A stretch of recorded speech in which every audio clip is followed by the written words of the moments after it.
Back to news. అయోధ్యలో ఉన్న రామ మందిరంలో విరాళాల దుర్వినియోగం ఆరోపణల నేపథ్యంలో ట్రస్ట్ ప్రధాన కార్యదర్శి చంపత్ రాయ్, ట్రస్టీ డాక్టర్ అనిల్ మిశ్రాల రాజీనామాలను శ్రీరామ్ జన్మభూమి తీర్థక్షేత్ర ట్రస్ట్ ఆమోదించింది. దీనికి సంబంధించిన వివరాలను ట్రస్ట్ కోశాధికారి స్వామి గోవింద్ దేవ్ గిరి మహారాజ్ ప్రకటించారు. 2 గంటలకు పైగా సాగిన ఉన్నత స్థాయి సమావేశం అనంతరం విలేకరులతో మాట్లాడుతూ దోషులను న్యాయస్థానం ముందు నిలబెడతామని పేర్కొన్నారు.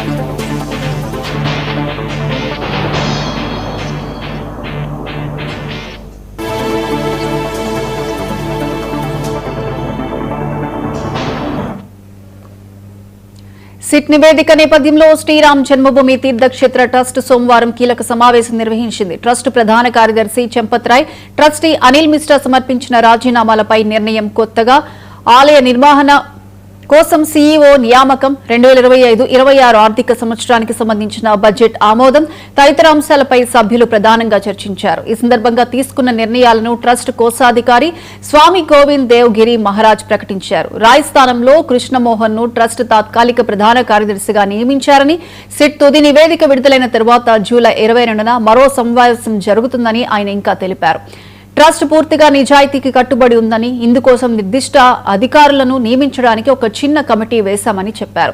22వ తేదీన మళ్లీ సమావేశమవుతున్నాం. అప్పటికే సిట్ తుది నివేదిక మాకు అందుబాటులోకి వస్తుందని ఆశిస్తున్నాం. ఆ రోజున నివేదిక పైన చర్చించి మరియు అదనపు ట్రస్టీలను నియమిస్తామని అన్నారు.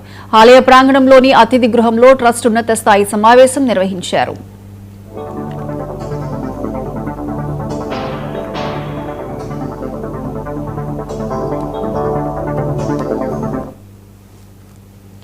విరాళాల గోల్మాల్ ఆరోపణల నేపథ్యంలో రాజీనామాలు సమర్పించిన ప్రధాన కార్యదర్శి చంపత్ రాయ్, ట్రస్టీ అనిల్ మిశ్రాల భవితవ్యంపై ఈ సమావేశంలో చర్చ జరిగింది.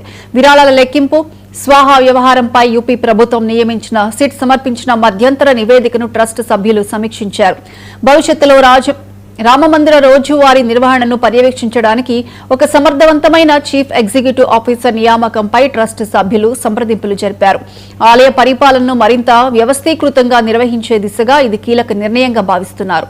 2025-26 వార్షిక ఆర్థిక సంవత్సరానికి సంబంధించిన ఆడిట్ చేయని ఆదాయ వ్యయాల నివేదికలు, బ్యాలెన్స్ షీట్లను ట్రస్ట్ పరిశీలించి ఆమోదించింది. ఇక విరాళాల సేకరణ, లెక్కింపు, వినియోగంలో అక్రమాలు జరిగాయన్న ఆరోపణలపై సిట్ దర్యాప్తు కొనసాగుతోంది.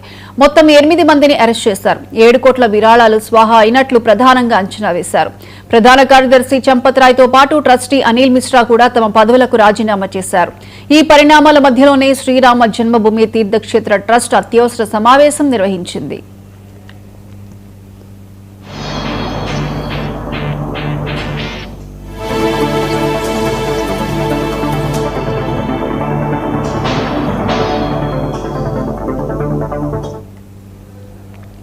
ట్రస్ట్ అంతర్గత వ్యవస్థపై ప్రజల్లో పెరుగుతున్న ప్రశ్నలకు సమాధానం చెప్పాల్సిన అవసరం ఉందని అభిప్రాయపడ్డారు. దేశవ్యాప్తంగా కోట్లాది మంది భక్తుల విశ్వాసానికి ప్రత్యేకగా నిలిచిన అయోధ్య రామ మందిరానికి సంబంధించిన ఈ పరిణామాలు ఇకపై ఎలాంటి మలుపు తిరుగుతాయన్నది ఆసక్తిగా మారింది.